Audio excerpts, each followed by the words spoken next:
شام کے 5 بجے ہیں۔ السلام علیکم، یہ ریڈیو پاکستان ہے۔ سمرہ یوسف سے خبریں سنیے۔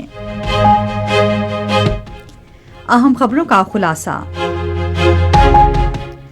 وزیر اعظم نے کہا ہے کہ پاکستان خطے میں استحکام کے لیے تعمیری کردار ادا کرتا رہے گا۔ کویت کے ولی عہد نے ایران اور امریکہ کے درمیان ثالثی کے لیے پاکستان کی کوششوں کی مکمل توثیق کی ہے۔ نائب وزیر اعظم اور چین کے وزیر خارجہ نے ٹیلی فون پر گفتگو کے دوران جنگ کے خاتمے کی کوششوں کی حمایت کرنے پر اتفاق کیا ہے۔ پاکستان سپر لیگ میں کراچی کنگز اور کوئٹہ گلیڈیٹرز کے درمیان میچ آج شام لاہور میں کھیلا جائے گا۔ اور اب خبروں کی تفصیل۔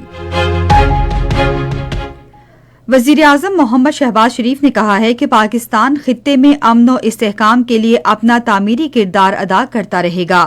انہوں نے یہ یقین دہانی آج کویت کے ولی عہد شیخ صباح الخالد الحمد الصباح کی ٹیلی فون کال کے دوران گفتگو کرتے ہوئے کی۔ وزیر اعظم نے خوشگوار گفتگو میں پاکستان کی طرف سے کویت پر حملوں کی شدید مذمت کی اور ایک بار پھر اس مشکل وقت میں کویت کے عوام کے لیے یکجہتی اور حمایت کا اعادہ کیا۔ شہباز شریف نے کویت کی قیادت کو مشرق وسطی میں جنگ کے خاتمے کے لیے پاکستان کی مخلصانہ سفارتی کوششوں سے بھی آگاہ کیا۔ کویت کے ولی عہد نے وزیر اعظم کی قیادت کو بھرپور انداز میں سراہتے ہوئے ایران اور امریکہ کے درمیان ثالثی کے لیے پاکستان کی کوششوں کی مکمل حمایت کی۔ انہوں نے حالیہ بحران کے دوران پاکستان کی طرف سے کویت کی حمایت پر بھی وزیر اعظم کا شکریہ ادا کیا۔ انہوں نے کویتی قیادت سے اظہار یکجہتی کے لیے حالیہ خط پر شہباز شریف کا شکریہ ادا کیا اور صورتحال بہتر ہونے پر جلد از جلد پاکستان کا دورہ کرنے کی خواہش کا اظہار کیا۔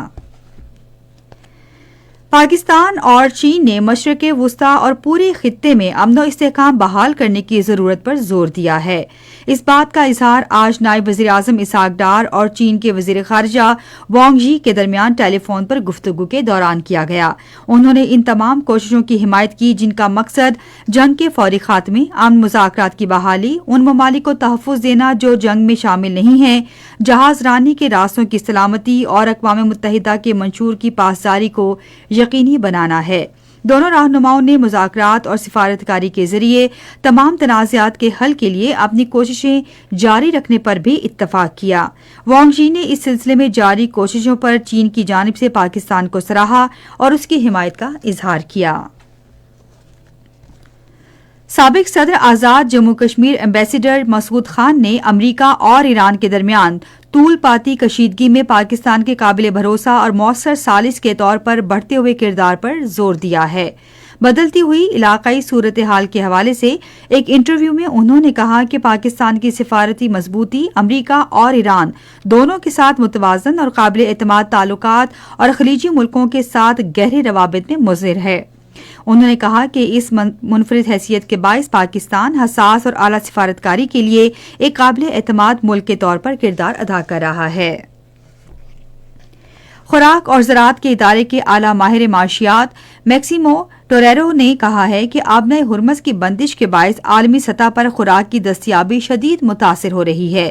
اقوام متحدہ کے صحافیوں سے آن لائن گفتگو کرتے ہوئے انہوں نے کہا کہ قطر اور متحدہ عرب امارات سمیت اشیاء خورونوش کے بڑے درآمد کنندگان کو سنگین مسائل کا سامنا ہوگا کیونکہ کوئی بھی بحری جہاز خطے کی جانب نہیں جا رہا۔ اسی طرح کھاد کی درآمدات پر انحصار کرنے والے افریقی ممالک اور ارجنٹائن، برازیل اور امریکہ سمیت بڑے برآمد کنندگان بھی متاثر ہوں گے۔ وزیر اعظم محمد شہباز شریف نے کل ملک بھر میں ارتھ آور منانے کی اپیل کی ہے۔ انہوں نے تمام سرکاری اداروں کو ہدایت کی ہے کہ وہ ارتھ آور کے موقع پر رات 8:30 بجے سے 9:30 بجے تک ملک بھر میں زیادہ سے زیادہ بتیاں بند کرنے کو یقینی بنائیں۔ وزیر اعظم نے ماحولیاتی تحفظ اور موسمیاتی آگاہی کے حوالے سے پاکستان کے عزم کا اعادہ بھی کیا۔ انہوں نے تمام وزارتوں، ڈویژنوں، صوبائی حکومتوں اور سرکاری اداروں کو ہدایت کی کہ وہ اس سال کے موضوع کرۂ ارض کو 1 گھنٹہ دیں کے تحت عالمی مہم میں بڑھ چڑھ کر حصہ لیں۔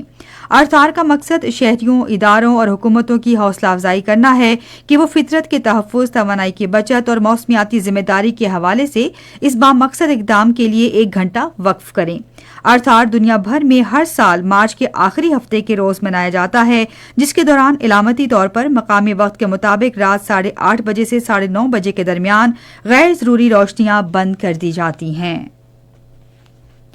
اور آج لاہور میں پاکستان سپر لیگ کے دوسرے میچ میں کراچی کنگز کا مقابلہ کوئٹہ گلیڈیٹر سے ہوگا۔ میچ شام 7 بجے شروع ہوگا۔ اسی کے ساتھ خبریں ختم ہوئی۔ مزید خبروں اور تجزیوں کے لیے آئیے ہماری ویب سائٹ radio.gov.pk پر۔